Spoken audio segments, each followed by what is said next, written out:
কিরে শাকচুন্নি, তুই কি ভেবেছিলি তুই আমার মুখের উপর পানি মেরে চুপচাপ এখান থেকে চলে যাবি আর আমি তোকে কিছুই করব না? তাই বলে তুই আমার এখানে হাত দিবি? অসভ্য একটা! ছাড় আমাকে, ছাড় বলছি। আমি ছাড়বো না। তুই কি করবি আমি সেটা দেখতে চাই। এত সকালে ঘুম থেকে ওঠার অভ্যাস আমার নেই, কিন্তু তুই প্রতিদিন সকালবেলায় এসে আমার মুখের উপর পানি মেরে চলে যাবি। তুই এখানে দোষ দিচ্ছিস কেন? আমি যা করেছি আম্মুর কথাই করেছি। আম্মু আমাকে বলেছে প্রতিদিন তোর সঙ্গে এটা করতে। ও তাই নাকি? কিন্তু তুই যে কলেজে গিয়ে ছেলেদের সাথে ওইসব কিছু করিস, ওগুলো কি আমি তোকে বলে দেই? নাকি আমি কি ওইসব কথা আম্মুকে বলে দেব? আরে তোর যা কথা বলার মুখ দিয়ে বল, না হয়তো হাত দিয়ে কেন করছিস? লাগছে তো আমার। এখনই যদি রুমের মধ্যে কেউ এসে পড়ে তাহলে কিন্তু কেলেঙ্কারি হয়ে যাবে বলে দিলাম। নীলের হাত দুটো তখনও নেহার বুকের মধ্যে রয়েছে। নেহা সকালবেলা নীলের মুখের উপর পানির ঝাপটা মেরে চলে যেতে চাইছিল। নীল ঘুম থেকে লাফ মেরে উঠে নেহার হাত ধরতে চেয়ে হাতটা ওখানে ভুলবশত চলে যায়। আর নীল প্রচুর পরিমাণের ফাজিল টাইপের একটা ছেলে, তাই সে আর না ছেড়ে শক্ত করে ধরে রাখে। কারণ সে যদি ছেড়ে দেয় তাহলে নেহা এক লাফে এখান থেকে চলে যাবে, আর তার কথাগুলো বলা হবে না। তাই নেহা তাকে আবারও বলে, এই নির্লজ্জ বেহায়া, কি করছিস? তোর হাতটা তুই এখনো সরাচ্ছিস না? এক্ষুনি ছাড় বলছি, তা না হলে কিন্তু আমি আম্মুর সঙ্গে সব কিছু বলে দিব বলছি কিন্তু। নেহার এই কথা শুনে নীল নেহার বুকের উপর থেকে হাতটা সরায় আর তখন বলতে থাকে, আমার ছোঁয়া পেয়ে তোর খুবই ভালো লাগছিল, তাই না? এই জন্যই তো এতক্ষণ ধরে রাখতে দিলি।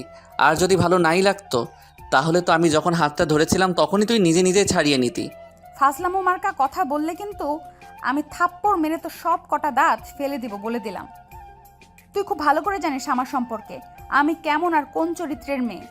এখন চুপচাপ কোনো কথা না বলে বিছানা ছেড়ে নিচে নেমে আয়, তা না হলে কিন্তু আমি আম্মুর কাছে তোর নামে এমন কিছু বলবো যেটা তুই কল্পনাও করতে পারবি না।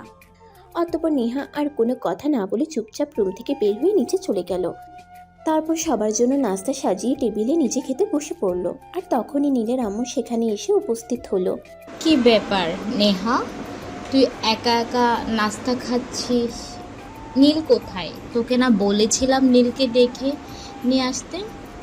তুই কি যাসনি নাকি? তোমার ছেলেকে ডেকে তারপর আমি এখানে এসেছি, সবার জন্য নাস্তা রেডি করেছি আর নাস্তা খাচ্ছি। এতক্ষণও যদি তোমার ছেলের ঘুম থেকে উঠে এখানে আসার সময় না হয় তাহলে আমি কি করতে পারি? তুমি নিজেই সেটা আমাকে বলো। আরে ঘুম পাগল ছেলেটাকে নিয়ে আমি আর পারি না। ছেলেটাকে কত করে বললাম একটু সকাল সকাল ঘুমিয়ে পড়বি আর সকাল সকাল ঘুম থেকে উঠবি, কিন্তু আমার ছেলেটা তো আমার কোনো কথাই শুনবে না। সে রাতে দেরি করে ঘুমাবে আর সকালবেলা দেরি করে ঘুম থেকে উঠবে। এটা তার নিত্যদিনের অভ্যাস হয়ে গেছে। তোমার ছেলেকে তুমি তোমার কথা শোনাতে পারো না, এটা তোমার ব্যর্থতা। যাই হোক, এখন তুমি নিজেই একবার গিয়ে দেখে এসো তোমার ছেলে ঘুম থেকে উঠেছে কিনা। কলেজের কিন্তু টাইম হয়ে গেছে। এই কথা শুনে নীলের আম্মু সোজা নীলের রুমে চলে যায়। তিনি রুমে গিয়ে দেখেন নীল সবেমাত্র ওয়াশরুম থেকে বের হয়েছে। তখন তিনি নীলকে বলেন, কি ব্যাপার নীল, তুমি সবেমাত্র ওয়াশরুম থেকে বের হলে? সেই কখন নেহা তোমাকে ডাকতে এসেছিল? তুমি ঘুম থেকে উঠতে এত দেরি করলে কেন? তখনই নীলের মাথায় একটা দুষ্টু বুদ্ধি এঁটে গেল। সেই সঙ্গে সঙ্গে তার মাকে বলল, মিথ্যে বলার আর জায়গা পেল না, তাই না? নেহা তো আমার রুমেই আসেনি, তাহলে সে আমাকে ডাকতে আসলো কখন?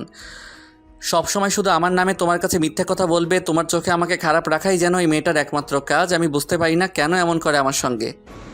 তোমাকে কোনো কিছুই বোঝাতে হবে না। আমি খুব ভালো করেই জানি কে সত্য কথা বলে আর কে মিথ্যা কথা বলে। এখন চুপচাপ খাবার টেবিলে আসো। বলতে বলতে নিজের আম্মুর রুম থেকে বের হয়ে খাবার টেবিলে চলে যান আর সঙ্গে নাস্তায় জয়েন করেন। এর কিছুক্ষণ পর নীল সেখানে উপস্থিত হয় আর দুজনকে নাস্তা খেতে দেখে বলতে থাকে, আমাকে দেখে আমার কি দরকার? তোমরাই তো নাস্তা খেয়ে নিয়েছো, তাহলে আমার নাস্তাটা আমার রুমে পাঠিয়ে দিলেই পারতে। কষ্ট করে নিচে আসার কি দরকার ছিল? কথা বলো আর চুপচাপ নাস্তার টেবিলে বসে পড়ো। যদি একটাও বেশি কথা বলো তাহলে কিন্তু আগামীকাল থেকে তোমার নাস্তা বন্ধ থাকবে বলে দিলাম। আর তুমি খুব ভালো করে জানো আমি যা বলি তাই করি। হ্যাঁ, নীল এই কথাটা খুব ভালো করেই জানে তার মায়ের কথা কখনো কোনো নড়চড় হয় না। তাই সে আর কোনো কথা না বলে চুপচাপ নাস্তা খেয়ে নিল আর রুমে এসে কলেজে যাওয়ার জন্য তৈরি হতে লাগলো।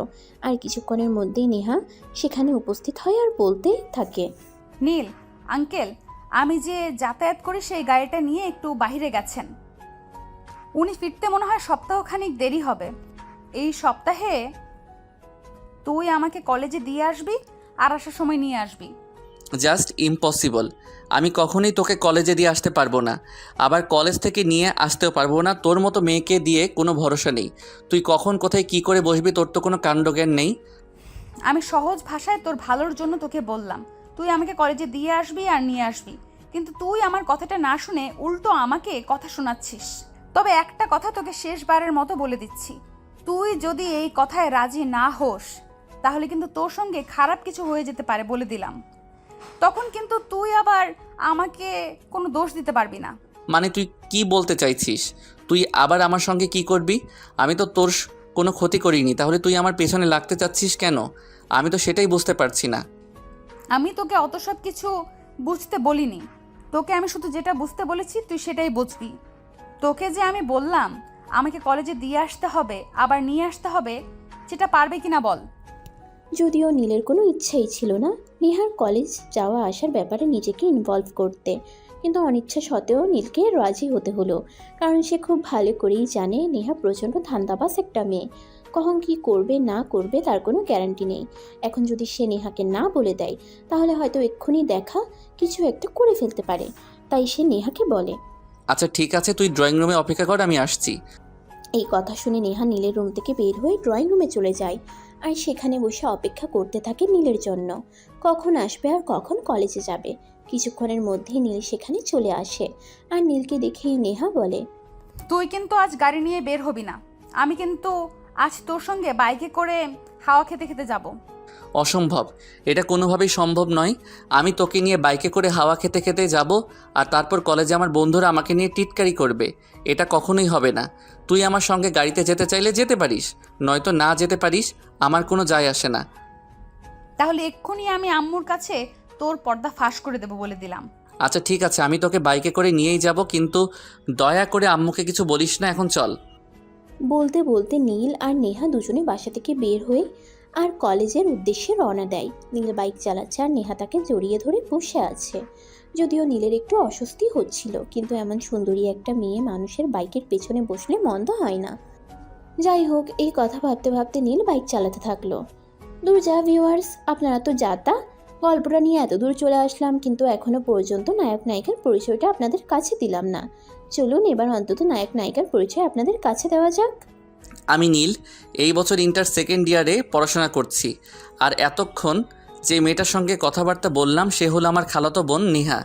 তোর মা এখানে যে মারা গেছে, যখন সে ক্লাস 5-এ পড়তো, তারপর তার বাবা তার মাকে হারানোর শোক ভুলতে না পেরে একটু মানসিকভাবে বিধ্বস্ত হয়ে পড়ে। তখন নেহাকে দেখাশোনা করবার মতো কেউ ছিল না, তাই আমার মা তাকে একবার এখানে নিয়ে আসে। যদিও নেহাকে আমাদের এখানে নিয়ে আসার পর তার বাবা কোনো দিন আসেনি তাকে খুঁজতে। তাছাড়া আমার বাবা মা দুজনেই নেহাকে খুব ভালোবাসে, নিজের সন্তানের মতো। তাই নেহা কোনো দিনও তার বাপ মায়ের অভাব বুঝতে পারিনি। এমনকি বলতে গেলে আমার পরিবারে আমার চাইতে তার ইম্পর্টেন্ট বেশি, আর সেটা তো আমার বলার অপেক্ষা রাখে না। আপনারা তো নিজের চোখেই দেখতে পারলেন আমার মা আমাকে বিশ্বাস না করে তার কথা বিশ্বাস করে। যাই হোক ভিউয়ার্স, বলতে বলতে অনেক দূর চলে এলাম, চলুন এবার গল্পে ফেরা যাক। বাদবাকি কথা না হয় গল্পেই জেনে নেবেন। যাই হোক, কথা বলতে বলতে নীল আর নেহা দুজনেই কলেজ পর্যন্ত চলে আসলো। ক্যাম্পাসের বাইরে যখন নীল বাইক দাঁড় করালো তখনই নীলের কিছু বন্ধু বান্ধব এসে তাকে ঘিরে ধরলো আর এক একজন এক এক রকম প্রশ্ন করতে থাকলো। কি ব্যাপার দোস্ত, নেহা ম্যাডাম দেখছি আজ তোর সঙ্গে, ব্যাপারটা কি বলতো? তোরা আবার তলে তলে টেম্পো চালাচ্ছিস না তো? নেহা একদমই ফাজলামো মার্কা কথাবার্তা সহ্য করতে পারে না, তাই এই ছেলেটার কথা শুনে সে প্রচণ্ড রেগে যায় আর তৎক্ষণাৎ ওই ছেলেটার শার্টের কলার চেপে ধরে গালে ঠাস ঠাস করে দুটো বসিয়ে দিয়ে বলতে থাকে, তোকে এত বড় সাহস কে দিয়েছে আমাকে নিয়ে এসব বাজে বাজে কথা বলার? তুই জানিস না আমার সম্পর্কে? আজ 2 বছর ধরে তোদের কলেজে পড়াশোনা করেছি, এতদিনে তো আমাকে জেনে যাওয়ার কথা। আরে নেহা, কি হচ্ছে এসব? তুই কি করছিস এসব? এরা যদি প্রিন্সিপালের কাছে বিচার দেয় তাহলে কি হবে, তুই সেটা জানিস তো? প্রিন্সিপাল স্যার তো আর এদের চরিত্র সম্পর্কে কোনো কিছুই জানে না, তাই হয়তো আমাকে উল্টাপাল্টা কিছু বলতে পারে, কিন্তু আমি যখন এদের সম্পর্কে প্রিন্সিপালের কাছে কমপ্লেন করব, তখন প্রিন্সিপালের মুখ শুকিয়ে চুইংগাম হয়ে যাবে। নীলের সঙ্গে কথা শেষ করে নেহা আবার ওই ছেলেটার তলপেটে একটা খুশি মেরে বলতে থাকে। নেক্সট টাইম শুধু আমাকে কেন, এই কলেজের কোনো মেয়েকে নিয়ে বাজে মন্তব্য করার আগে আমার কথা 10 বার মনে করবি। তা না হলে আমি তোদের এমন অবস্থা করব যেটা তোরা কল্পনাও করতে পারবি না। ঠিক আছে নেহা, আমি বুঝতে পারিনি। I am so sorry. Please তুমি আমাকে এবারের মতো ক্ষমা করে দাও, আর কখনো এমন ভুল করব না। বলতে বলতে ওই ছেলেগুলো সেখান থেকে চলে গেল আর নেহা কলেজ ক্যাম্পাসে প্রবেশ করলো। আর তখনই তার বান্ধবী রিমি সেখানে উপস্থিত হলো। গুড মর্নিং দোস্ত, কি অবস্থা তোর? কেমন আছিস? কলেজ ক্যাম্পাস পর্যন্ত পৌঁছানোর আগে ভালোই ছিলাম, কিন্তু ক্যাম্পাসে পৌঁছাতেই আমাকে নিয়ে একটু বাজে মন্তব্য করেছে, আর আমিও সঙ্গে সঙ্গে তাদেরকে ধোলাই দিয়েছি। সে একদম, তুই ঠিকঠাক কাজ করছিস? আমাদের ক্লাসের ছেলেগুলো একটু বেশি বদমাইশ হয়ে গেছে। যখন তখন যাকে ইচ্ছা তাকে নিয়েই আজে বাজে মন্তব্য করে। এদের সাহস অনেক বেড়ে গেছে। তুই আজ এদেরকে একটু রামধলাই দিয়েছিস, একদম ভালো কাজ করেছিস। কলেজের প্রত্যেকটা মেয়ে যদি তোর মতো হতো তাহলে অনেক ভালো হতো। এ নিয়ে তুই কোনো চিন্তা করিস না। যদি আর কোনো দিন আমাদের ক্লাসের কোনো ছেলে কোনো মেয়েকে নিয়ে আজে বাজে মন্তব্য করে, তুই শুধু আমাকে ইশারা দিয়ে দেখিয়ে দিবি, তারপর দেখবি আমি ওদের কি হাল করি। আচ্ছা ঠিক আছে, সেটা সময় হলে দেখা যাবে। এখন ক্লাসে চল, ক্লাসের সময় হয়ে গেছে। তোকে একটা কথা বলতে ভুলে গেছি, আমাদের কলেজে আজ একজন নতুন লেকচারার আসবে। ও তাই নাকি? নতুন লেকচারার আসবে? তাহলে তুই আমাকে বলিসনি কেন? যাই হোক, এখন ক্লাসে চল, পরেরটা পরে দেখা যাবে।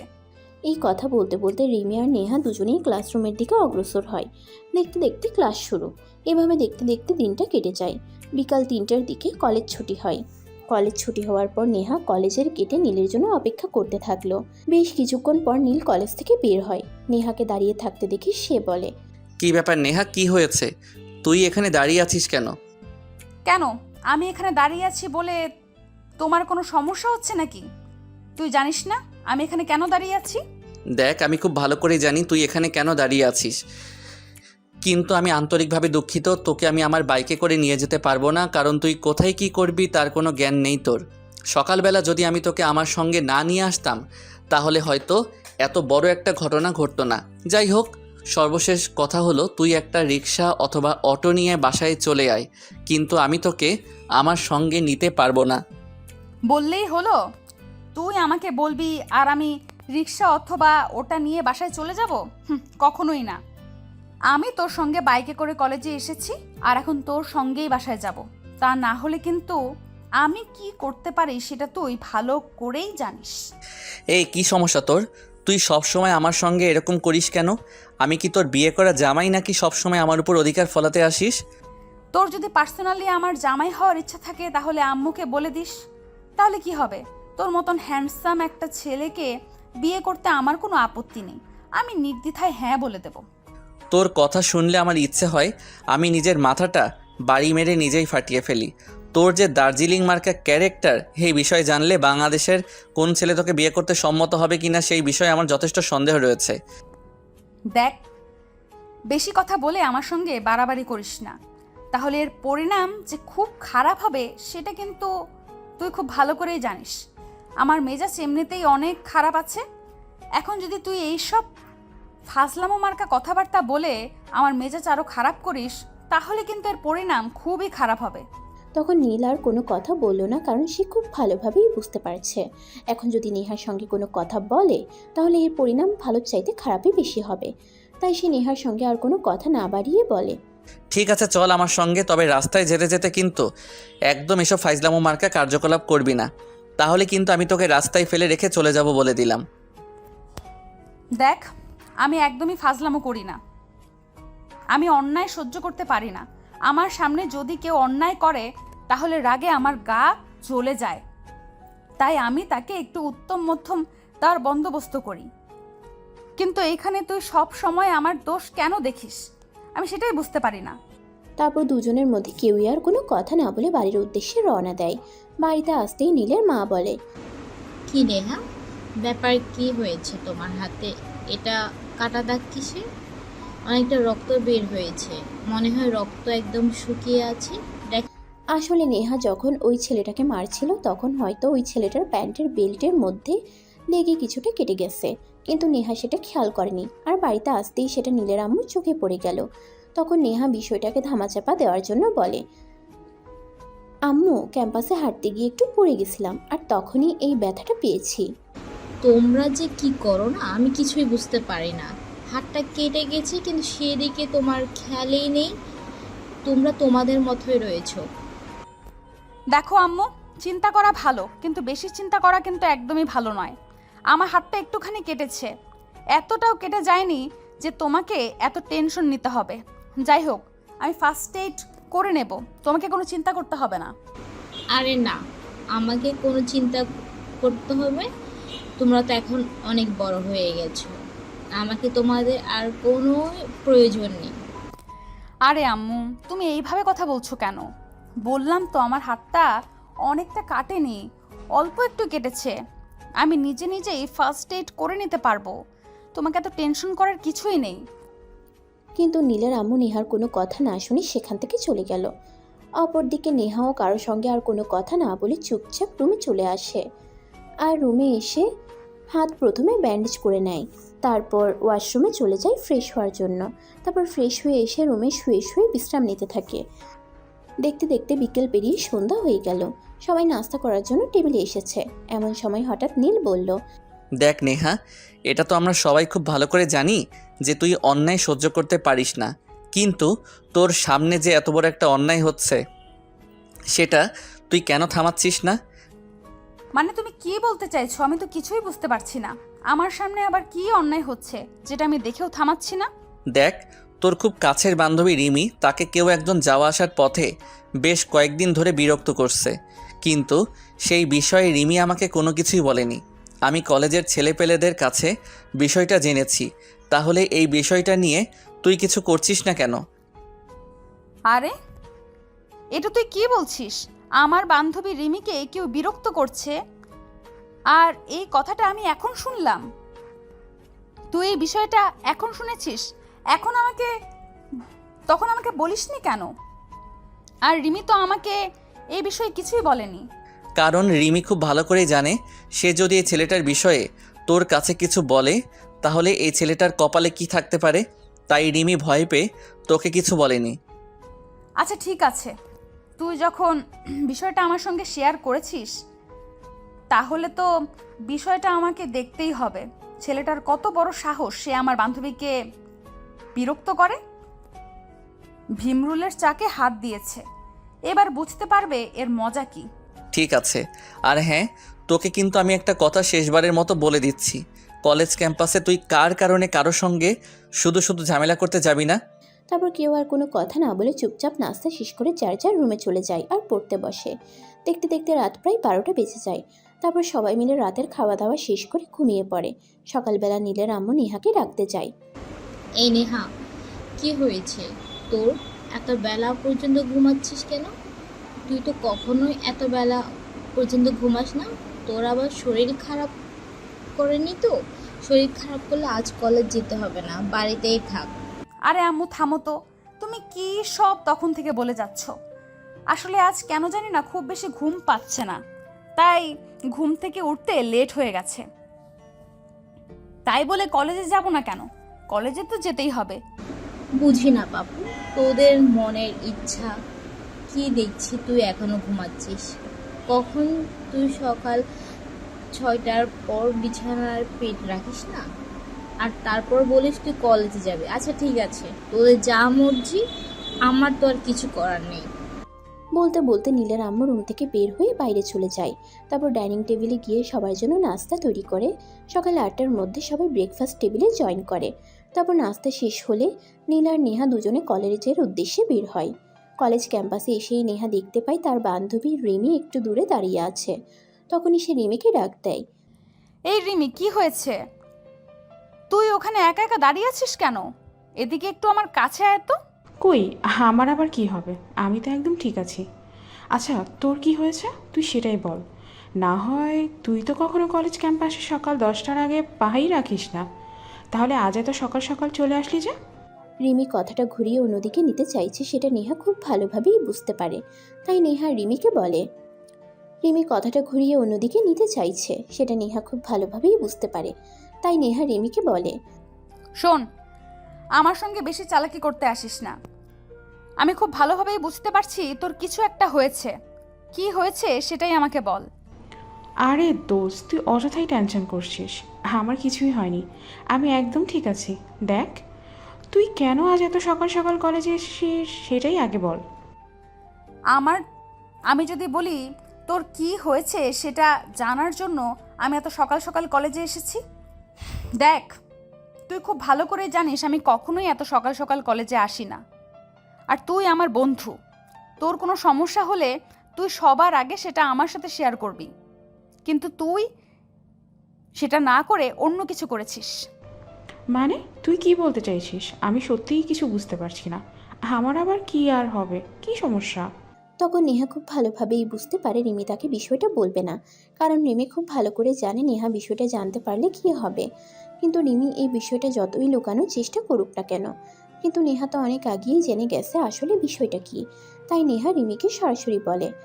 আমি খুব ভালোভাবেই বুঝতে পারছি আসলে তুই বিষয়টা আমার সঙ্গে শেয়ার করতে চাইছিস না, কিন্তু তুই আসলে জানিস না এই বিষয়টা আমি অনেক আগেই নীলের কাছ থেকে জানতে পেরেছি। তাই আজ কলেজ ছুটি হওয়ার পর আমি তোর সঙ্গে যাব, ওই ছেলেটার সঙ্গে দেখা করব।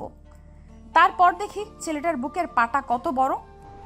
দেখ নেহা, তুই আমার বান্ধবী, কিন্তু আমি তোকে সবসময় আমার নিজের বোনের মতো দেখি।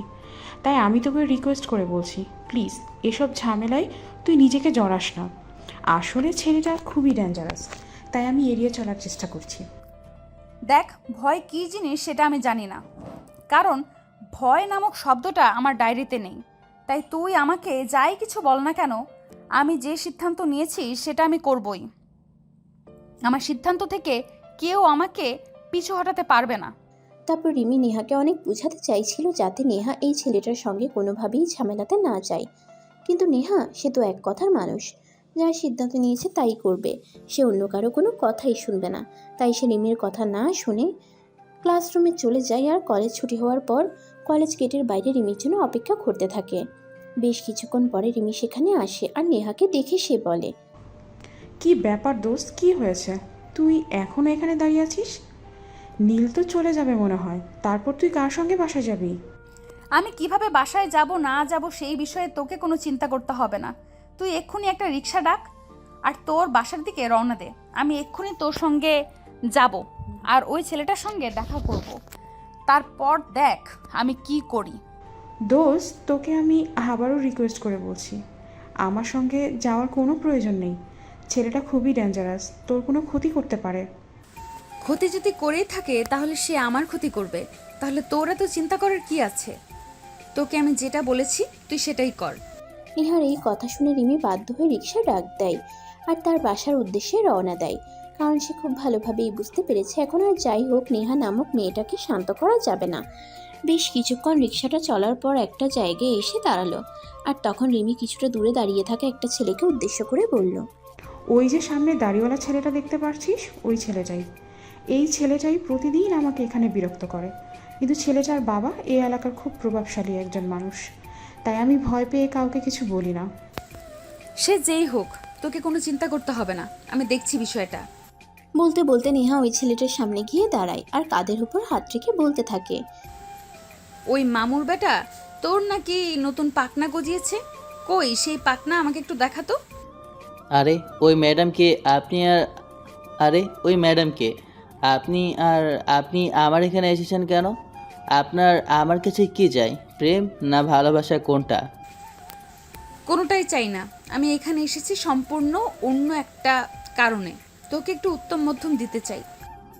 আরে ম্যাডাম, আপনার তো কলিজা আছে, মনে হচ্ছে আপনি আমার পরিচয় না জেনেই আমার সামনে এসে দাঁড়িয়ে আছেন, আর সেই জন্যই আমার ব্যাপারে এত বড় বড় কথা বলতে পারছেন। শোন সৌরজা ইতর, আমার কলিজা কত বড় সেটা তুই এখনো দেখিসনি। আমি তোকে সেটা দেখানোর প্রয়োজন মনে করছি না। যাই হোক, আমি তোর সঙ্গে যে বিষয়ে কথা বলতে এসেছি সেটা হলো, তুই আমার বান্ধবী রিমিকে বিরক্ত করছিস কেন? ও, তার মানে আপনি আমার প্রিয়তমার বিষয়ে কথা বলতে এসেছেন। আমি আমার প্রিয়তমাকে অনেক ভালোবাসি, তাই তো আমি আমার প্রিয়তমাকে প্রতিদিন আমার ভালোবাসার কথা বলতে আসি, কিন্তু আপনি কে আর কেনই বা এই বিষয়ে কথা বলছেন? আমি কে সেই বিষয়ে তোর কোনো জ্ঞান না থাকলেও চলবে, কিন্তু আমি তোকে যেটা বলতে চেয়েছি সেটা হলো আজকের পর থেকে তুই আর কখনো রিমিকে বিরক্ত করবি না। আরে এসব আপনি কি বলছেন? আমি আমার ভালোবাসার মানুষকে বিরক্ত করতে যাব কেন? আমি রিমিকে খুব ভালোবাসি, তাই প্রতিদিন আমি আমার ভালোবাসার কথা জানাতে রিমির সামনে এসে দাঁড়াই, কিন্তু এটাকে আপনি বিরক্তির চোখে দেখছেন কেন? তুই তো দেখছি বড্ড বেহায়া মানুষ। তুই সোজা কথা বুঝতে পারিস না, তাই না? আচ্ছা, তুই আমাকে একটা কথা বলতো, তুই যে রিমির পিছনে ঘুরঘুর করিস, রিমি কি তোকে ভালোবাসে এই কথা বলেছে, বা কখনো ভালোবাসবে সেই কথা বলেছে? রিমি আমাকে ভালোবাসে সেই কথা বলিনি, এটা ঠিক আছে, কিন্তু কখনো যে ভালোবাসবে না এটাও তো বলিনি। তাই আমি রিমির পিছনে পড়ে আসি, কারণ আমি জানি সত্যিকার অর্থে কাউকে ভালোবাসলে তাকে পাওয়া যায়। আর যাই হোক, আপনার সঙ্গে এত কথা বলে টাইম ওয়েস্ট করার সময় আমার হাতে নেই, আমি এখন আসি। এই কথাটা বলে নিলয় নামের ছেলেটা সেখান থেকে চলে যেতে চাইছিল, আর তখনই নেহা ওই ছেলেটার শার্টের কলার ধরে ফেলে আর গালে কয়েক ঘা বসিয়ে দিয়ে বলতে থাকে, ওই করস তো টোটো কোম্পানিতে চাকরি, তাহলে তোর আবার এত ব্যস্ততা কিসের? আমি তোর সঙ্গে কথা বলতে এলাম যাতে তুই রিমিকে আর কখনো বিরক্ত না করিস, আর তুই আমাকে পাত্তা না দিয়ে এখান থেকে চলে যাচ্ছিস। এই বিষয়টা জাস্ট আমি মানতে পারলাম না। তখনই পিছন ফিরে নেহাকে থাপ্পড় মারতে চাইছিল, কিন্তু নেহা ছেলেটার হাত ধরে ফেলে আর এমনভাবে মোচকে দেয় যাতে ছেলেটার কবজি ভেঙে যায়। আর তখনই নেহা ওই ছেলেটাকে বলতে থাকে, আশা করি এবার তুই আমার পরিচয়টা পেয়ে গেছিস, আর কখনোই আমার বান্ধবীকে বিরক্ত করতে আসবি না। আর একটা কথা, আজকের পর থেকে আমি তোর পেছনে গার্ড লাগিয়ে রাখবো। যদি আমি কখনো জানতে পারি তুই শুধু আমার বান্ধবী না, এলাকার অন্য কোনো মেয়ের সঙ্গেও ইফটিজিং করার চেষ্টা করেছিস, তাহলে আমি তোকে সেখানেই মেরে পুঁতে ফেলে আসবো। তখন ওই ছেলেটা আর কোনো কথা না বলে চুপচাপ ওখান থেকে চলে গেল। আর নেহা বাসায় চলে আসলো। পাশে আসতেই তার আম্মু বলল, কি ব্যাপার নেহা মামনি, এতক্ষণ তুমি কোথায় ছিলে? নীল তো সে কখন বাসায় চলে এসেছে, কিন্তু তোমার আসতে তো দেরি হলো কেন? আম্মু, আসলে আমার একটু কাজ পড়ে গিয়েছিল, তাই আসতে দেরি হলো। যাই হোক, আমার খুব ক্ষুধা পেয়েছে, আমি ফ্রেশ হয়ে আসছি, আমার জন্য খাবার রেডি করো। ঠিক আছে মামনি, কোনো সমস্যা নেই, তুমি হাত মুখ ধুয়ে ফ্রেশ হয়ে আসো, আমি তোমার জন্য খাবার রেডি করছি। আম্মুর কাছে কোনো রকমের মিথ্যা কথা বলে নেহা সেখান থেকে নিজের রুমে চলে আসে আর ফ্রেশ হয়ে নিচে যায় খাবার খাওয়ার জন্য। খাবার খেয়ে তারপর ছাদে আসে একটু হাঁটাহাঁটি করার জন্য। আর তখনই নীল সেখানে উপস্থিত হয় আর নেহাকে দেখেই সে বলতে থাকে, কি ব্যাপার, তখন যে রিমির বয়ফ্রেন্ডের সঙ্গে দেখা করতে গেলি তো কি হলো? দেখ নীল, তুই এটা খুব ভালো করেই জানিস যে নেহা কোনো কাজে হাত দেয় আর সেই কাজটা সমাধান হয় না, এমনটা খুব কমই হয়েছে। তাই তুই আমার উপর সম্পূর্ণ ভরসা রাখতে পারিস যে আমি রিমির বয়ফ্রেন্ডকে আচ্ছা মতন রাম ধুলাই দিয়ে এসেছি। তোর কবলে পড়লে একটা মানুষ, আর যাই হোক আমি ইচ্ছে মতো পিটুনি খেতে পারবো, সেটা তো আমি খুব ভালো করে জানি। কিন্তু ওই ছেলেটা কি বলেছে একবারও যে সে আর রিমিকে বিরক্ত করবে না? যদিও ছেলেটা মুখ দিয়ে এমন কোনো কথা উচ্চারণ করেনি, কিন্তু তারপরও আমি কনফিডেন্সের সঙ্গে বলতে পারি এই ছেলেটা আর যাই হোক কখনো রিমিকে বিরক্ত করতে আসবে না। আর যদি কখনো রিমিকে বিরক্ত করতে আসে তাহলে হয়তো আমার নাম মুখে নিয়ে তসবি জপবে। তখন নীল আর কোনো কথা না বলে নিজের রুমে চলে আসে আর নেহা কিছুক্ষণ ছাদে হাঁটাহাঁটি করার পর রুমে এসে পড়তে বসে। এভাবেই চলতে থাকে দিনকাল। হঠাৎ একদিন বাসায় বেশ কিছু গেস্ট আসে। কিছু লোক বললে ভুল হবে, প্রায় অনেকজন মানুষ এসেছিল। তাই সেদিন নীলের আম্মু নেহাকে বলে, নেহা, একটা কাজ করো, তুমি আর নীল দুজন এক রুমে গিয়ে শুয়ে পড়ো, বাড়িতে তো আজ অনেক মেহমান এসেছে, তাই জায়গা সংকট পড়েছে। একদমই না, আমি তোমার ওই ফাজিল মার্কা ছেলের সঙ্গে এক রুমে ঘুমাতে পারবো না। তোমার ছেলে যে রকমের ফাজিল, কখন কি করবে না করবে তার কোনো নিশ্চয়তা নেই। তার চেয়ে বরং আমি ছাদে গিয়ে ঘুমাই। দেখ নেহা, আমি খুব ভালো করেই জানি যে তুমি আর নীলের মধ্যে সেরকম কোনো বনিবনা নেই, কিন্তু আমি তোমাকে এই কথাটা কনফিডেন্সের সঙ্গে বলতে পারি, তুমি আমার ছেলেকে যত খারাপ মনে করো না কেন, আমার ছেলেটা কিন্তু আসলে ততটা খারাপ নয়। আরে আম্মু, তুমি সব সময় এত বেশি বুঝো কেন? তোমার ছেলেটা খারাপ সেটা আমি কখন বললাম?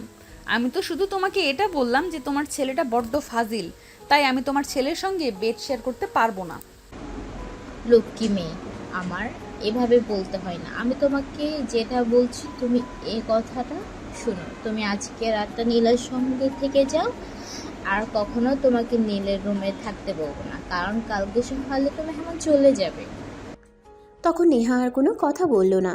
চুপচাপ রাতে খাওয়া দাওয়া শেষ করে নীলের রুমে চলে গেল। নেহাকে নীল তার রুমে দেখেই বলতে লাগলো, কি ব্যাপার শাকচন্নি, তুই এত রাতে আমার রুমে এসেছিস কেন?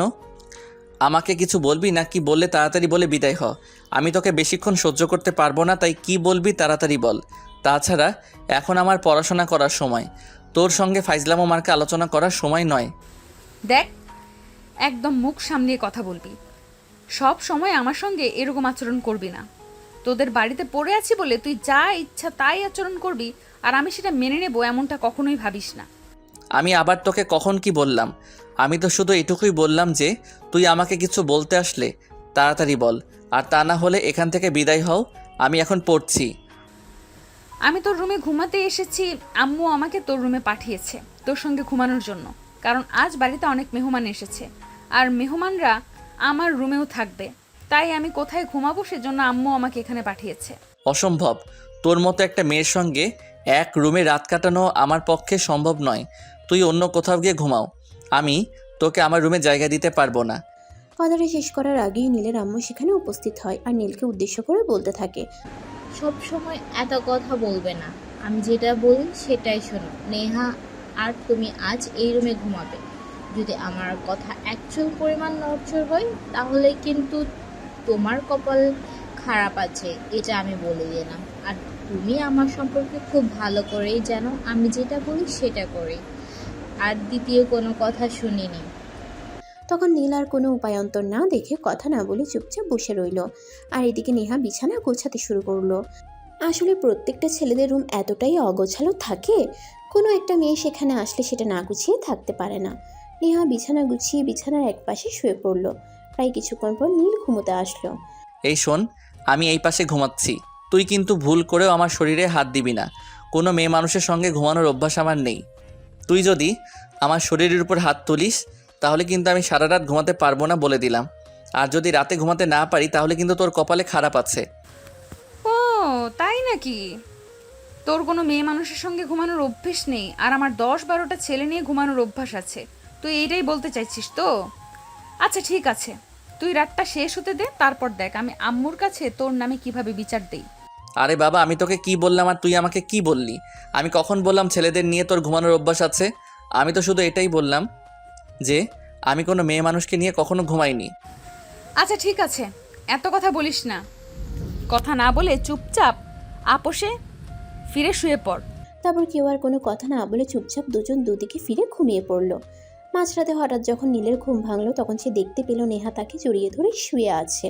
এটা দেখে নীল নেহাকে ছাড়ানোর চেষ্টা করছিল, কিন্তু নেহা আরও শক্ত করে তাকে জড়িয়ে ধরেছিল। তাই নীল নেহাকে ডাকতে শুরু করে, এই নেহা, কি হয়েছে তোর? তোকে তো আমি আগেই বলেছিলাম যে আমি তোর সঙ্গে ঘুমাতে পারবো না, কিন্তু তুই তো জোর করে আমার সঙ্গে ঘুমাতে এসেছিস। এখন আবার আমাকে এভাবে জড়িয়ে ধরেছিস কেন? এত কথা বলিস না তো, আমার একটু ভয় ভয় লাগছে তাই আমি তোকে জড়িয়ে ধরেছি। আর আমি তোমার নিজের খালাতো ভাইকেই জড়িয়ে ধরেছি, এখানে আবার কি হয়েছে? এই জন্যে আমি তখন তোকে আমার সঙ্গে ঘুমাতে নিষেধ করেছিলাম। এখন যে তুই আমাকে টাচ করে আছিস, আমি তোমার এখন কোনোভাবেই ঘুমাতে পারবো না। এখন তো শুধু বারবার আমার ঘুম ভেঙে যাবে। কোনো কথা না বলে চুপ করে ঘুমাবি নাকি কয়েকটা দিতে হবে? এইটা তুমি খুব ভালো করে জানিস যে ঘুমের মধ্যে বিরক্ত করা আমি একদমই পছন্দ করি না, আর তুই সেটাই করছিস। ঠিক আছে বাবা, কোনো সমস্যা নেই, আমি তোকে কোনো বিরক্ত করব না, কিন্তু দয়া করে আমাকে ছেড়ে দিয়ে একটু দূরে গিয়ে ঘুমা। আমাকে তুই যদি এভাবে জড়িয়ে ধরে রাখিস তাহলে আমার দম বন্ধ হয়ে আসবে আর আমি ঘুমাতে পারবো না। কিন্তু নেহার এই কথা কান পর্যন্ত পৌঁছেছে কিনা সেটা ঠিকমতো বোঝা গেল না, কারণ নেহার কোনো প্রতিক্রিয়া হলো না। সে আগের মতোই নীলকে জড়িয়ে ধরে শুয়ে আছে। যাই হোক, তখন নীল বুঝতে পারে আর যাই হোক নেহা তাকে ছেড়ে ঘুমাবে না, তাই সে ঘুমানোর চেষ্টা করলো। যদিও সেদিন রাতে ভালো মতো ঘুম হলো না, কিন্তু আজ ঘুমন্ত অবস্থায় কোনো রকমে রাতটা পার করলো। সকালবেলা ঘুম থেকে উঠেই নীল নেহাকে বলতে লাগলো, এই এত নির্লজ্জ মার্কা চরিত্র কেন তোর? আমাকে বলতো। আমি তোকে কতবার বলেছিলাম আমাকে জড়িয়ে ধরে ঘুমানোর চেষ্টা করবি না, কিন্তু তুই আমার কোনো কথা না শুনে সেটাই করেছিস। তুই কি আমার বিয়ে করা বউ না কি রে? তুই যদি আমাকে তোর বউ বানাতে চাস তাহলে আমি তোর বউ হয়ে সারা জীবন তোর কাছে থেকে যেতে চাই। আমি তোর কাছ থেকে কোথাও যেতে চাই না।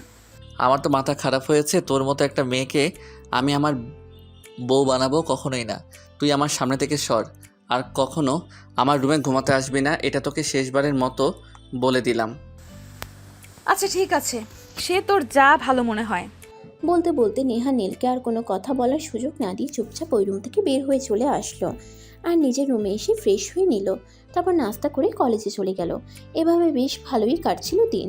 হঠাৎ একদিন নেহা ড্রয়িং রুমে বসে টিভি দেখছিল। হঠাৎ নেহা কলিং বেলের আওয়াজ শুনতে পায়, আর তখনই তার আম্মা বলে, কি ব্যাপার নেহা? কই তুই? সে কখন থেকে কেউ একজন কলিং বেল বাজাচ্ছে, কেউ দরজা খুলিস না কেন? এই সময় তো কারোর আসার কথা নেই, তাহলে হঠাৎ করে কে আসলো?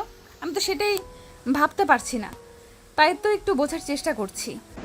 এত কিছু বোঝার কোনো প্রয়োজন নেই। আমি তোকে দরজা খুলতে বলেছি, তুই দরজা খোল, আর কোনো কথা বলবি না। আইসে আর মহাবিজ্ঞানী এত ধ্যান ধারণা করার জন্য। তখন নেহা আর কোনো কথা না বলে চুপচাপ দরজাটা খুলে।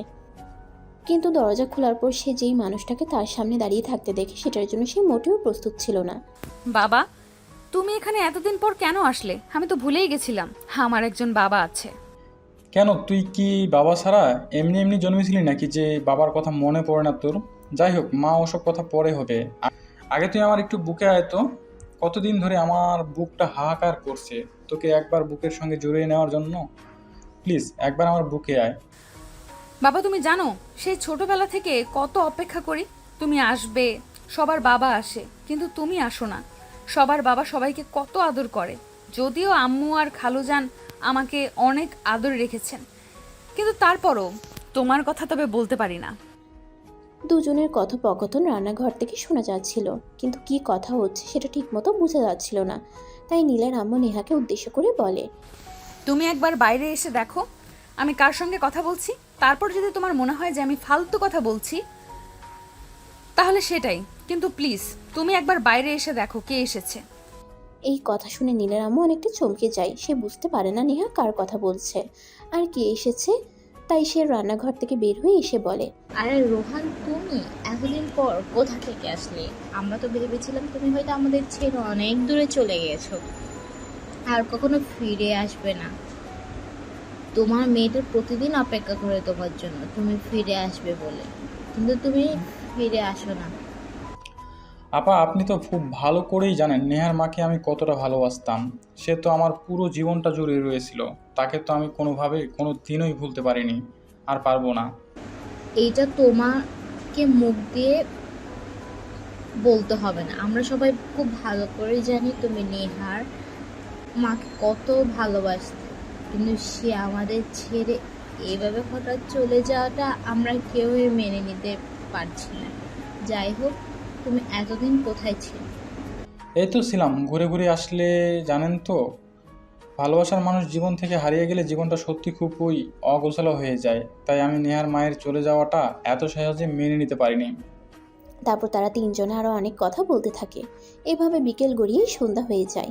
আর তখন নীলের আম্মু নেহার বাবাকে বলে, আচ্ছা যাই হোক, তোমার গল্প পরে শুনবো, এখন তুমি ফ্রেশ হয়ে উপরে চলে যাও। নেহা তোমাকে তোমার রুমটা দেখিয়ে দেবে, তারপর ফ্রেশ হয়ে নিচে আসো, সবাই একসঙ্গে রাতের খাবার খাবো।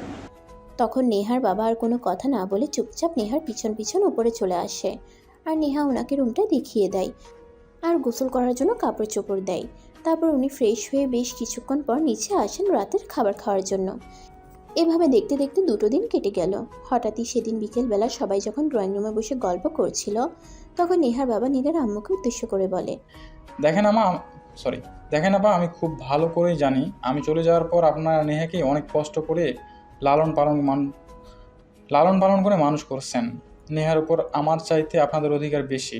কিন্তু একটা কথা বলতেই হচ্ছে, দেখুন, আমি নেহার জন্মদাতার পিতা। তাই আমি চাইছি যে কয়টা দিন পৃথিবীতে বেঁচে আছি, সেই কয়টা দিন আমি আমার সন্তানকে বুকে নিয়ে বাঁচি। নিজের ভালোবাসার মানুষকে হারিয়ে অনেক কষ্ট করে এই কয়টা বছরে নিজেকে একটু শক্ত করেছি, আর এখন আমি আমার সন্তানটাকে নিয়ে থাকতে চাই। এটা তুমি কোন ধরনের কথা বলছো? তুমি তোমার সন্তানকে নিয়ে থাকবে এখানে, আমাকে জিজ্ঞাসা করার কি আছে? আর তোমার সন্তান যদি তোমার সঙ্গে থাকতে চায় তাহলে তো হলো, তুমি এ ব্যাপার আমার সঙ্গে কথা না বলে নেহার সঙ্গে কথা বলো, তাহলে তো বেশি ভালো হয়। তখন নেহার বাবা নেহাকে জিজ্ঞাসা করে আর নেহা তখন উত্তর দেয়। দেখো, আমার মা যখন থেকে আমাদের বাড়ি ছেড়ে চলে গেছে তখন তুমিও আমাকে ছেড়ে চলে গিয়েছিলে। আমার সেই সময়টাতে আমার পরিবারকে খুব প্রয়োজন ছিল। সেই সময়টাতে আমি কাউকেই পাইনি। সেই সময়টা আম্মু আমাকে দিয়েছে। সে অনেক কষ্ট করে আমাকে লালন পালন করে মানুষ করেছে। তাই তুমি চাইলেও আমি আম্মুকে ছেড়ে দূরে কোথাও গিয়ে থাকতে পারবো না। তোমার যদি আমাকে নিয়ে থাকার এত ইচ্ছা থাকে তাহলে তুমি এখানে আমার সঙ্গে থাকতে পারো। দেখো মামনি, তুমি বিষয়টা নিয়ে যেভাবে ভাবছো আসলে বিষয়টা সেরকম নয়। আমি তোমার বাবা, আমি চাইলেই তোমার খালামণির বাড়িতে থাকতে পারি না। আমার নিজের একটা বাড়ি আছে এবং যথেষ্ট সহায় সম্পত্তি আছে, যেগুলো অনেক দিন ধরে অন্য কেউ ভোগ করছে, আর তার একমাত্র উত্তরাধিকারী হলে তুমি। তাই আমি চাই তুমি আমার সঙ্গে আমার বাড়িতে চলো। আমি আমার সকল সহায় সম্পত্তি তোমার নামে লিখে দিব। দেখো, আমার কাছে সহায় সম্পত্তি তেমন কোনো কিছুই না। আসলে আম্মু আমাকে এতটা ভালোবাসা দিয়েছে যে আমি অন্য কিছুর কথা ভুলেই গিয়েছিলাম। তাই তুমি চাইলেও আমি আম্মুকে ছেড়ে থাকতে পারবো না। আই এম সো সরি বাবা, তুমি আমায় ক্ষমা করে দাও। হ্যাঁ, তোমাকে আমি এই শিক্ষা দেইনি। তোমাকে আমি কার সঙ্গে কীভাবে কথা বলতে হয় সেটা খুব ভালো করে শিখিয়েছি। তুমি তোমার বাবার সঙ্গে এভাবে কথা বলো না। দেখো আম্মু, কার সঙ্গে কিভাবে কথা বলতে হয় সেটা আমি খুব ভালো করেই জানি। আর আমি এটাও খুব ভালো করেই জানি যে আমি আমার বাবার সামনে দাঁড়িয়ে কথা বলছি। তাই আমি আমার বাবাকে বলছি, আমি আমার আম্মুকে ছেড়ে কোথাও যাব না। দেখো আম্মু, সবসময় তোমার পাশে ছিলাম, সবসময় তোমার পাশে থাকবে, এটা গ্যারান্টি দিয়ে বলতে পারি। কিন্তু একটা কথা, তোমাকে তোমার বাবার সঙ্গে যেতেই হবে, কারণ সে তোমাকে জন্ম দিয়েছে। আমাদের চাইতে তার অধিকার অনেকখানি বেশি। কার অধিকার কতখানি সেই সব বিষয়ে আমি কোনো কিছু জানি না, আর জানতেও চাই না। আমি শুধু এইটুকুই জানি যে আমি তোমাকে ছেড়ে কোথাও যাব না। আমি তোমাকে ছাড়া থাকতে পারবো না। দেখো, উনি তোমার বাবা, উনি চাইলে তোমাকে এখান থেকে জোর করে নিয়ে যেতে পারেন, কিন্তু আমি আশা করব তোমাকে সেটা করতে হবে না, কারণ তুমি যথেষ্ট বুদ্ধিমতী আর জ্ঞানী একটা মেয়ে। রোহান, তুমি কোনো চিন্তা করো না। আমি যেভাবে পারি নেহাকে আগামীকালকে তোমার সঙ্গে তোমাদের বাড়ি পাঠাবো। হ্যাঁ। তারা তিনজনে তাদের কথার সেখানে পরিসমাপ্তি ঘটাচ্ছিল, কিন্তু তখনই নীল সেখানে উপস্থিত হয় আর এমন কথা শুনে বলতে থাকে। কি ব্যাপার, তোমরা কী নিয়ে আলোচনা করছিলে? আমি দূর থেকে একটু একটু শুনছিলাম। নেহা আমাদের এখান থেকে চলে যাবে মনে হয়। তুমি একদম ঠিকই শুনেছ। সে তো অনেকদিন ধরেই আমাদের সাথে আমাদের এখানে আছে, কিন্তু এখন তার বাবা ফিরে এসেছে, তাই আমি চাইছি এখন থেকে সে তার বাবার সঙ্গে থাকুক, কারণ সে তার বাবার একমাত্র রাজকন্যা ছিল। তোমার খালামণি চলে যাওয়ার পর সে একটু মানসিকভাবে বিধ্বস্ত হয়ে এই কয়েকদিন তার সন্তান থেকে আলাদা ছিল। তাই আমি চাই না সে আর তার সন্তান থেকে আলাদা থাকুক। আমি তোমাদের কথা শুনে একমত হতে পারলাম না, কারণ আমি সেই ছোটোবেলা থেকে নেহার সঙ্গে একসঙ্গে বড় হয়েছি। আমার খেলার সাথী, বন্ধু বান্ধবী যাই কিছু বলো না কেন, সব কিছুই নেহাকে ছাড়া আমি থাকতে পারবো না। নেহা যদি এখান থেকে চলে যায় তাহলে আমিও তার সঙ্গে যাব। এগুলো কোন ধরনের কথা? আমি কিন্তু সেটা বুঝাতে পারছি না। নেহা তোর বাবার সঙ্গে, তার বাবার সাথে থাকবে, সেখানে তুমি কোথায় যাবে? এসব পাগলা আমার কথা বার্তা বন্ধ করো। কিন্তু নীল কোনো কথাই শুনছে না, কারণ সে ছোটবেলা থেকেই নেহার সঙ্গে বড় হয়েছে, তার সবটা সময় কাটিয়েছে। তাই এখন সে চাইলেও একা একা ভালো থাকতে পারবে না। তাই সে নেহাকে এখান থেকে চলে যেতে দিতে চাইছে না। তাই শেষের বারের মতো সবাইকে উদ্দেশ্য করে বলতে থাকে। আমি তোমাদের সবাইকে শেষবারের মতো বলছি, নেহা যদি এই বাড়িতে না থাকে তাহলে আমিও এই বাড়িতে থাকবো না, কারণ নেহা ছাড়া আমার উপস্থিতি ক্ষুণ্ণ। আঙ্কেল, আপনি আমাদের এখানেই থাকুন, আমাদের কোনো প্রবলেম হবে না। দেখো বাবা, সেটা তো হয় না। হাজার হোক আমি তোমার খালামণির হাজব্যান্ড। আমি চাইলেও তোমাদের এখানে থাকতে পারি না। সমাজের লোক এটাকে ভালো চোখে দেখবে না।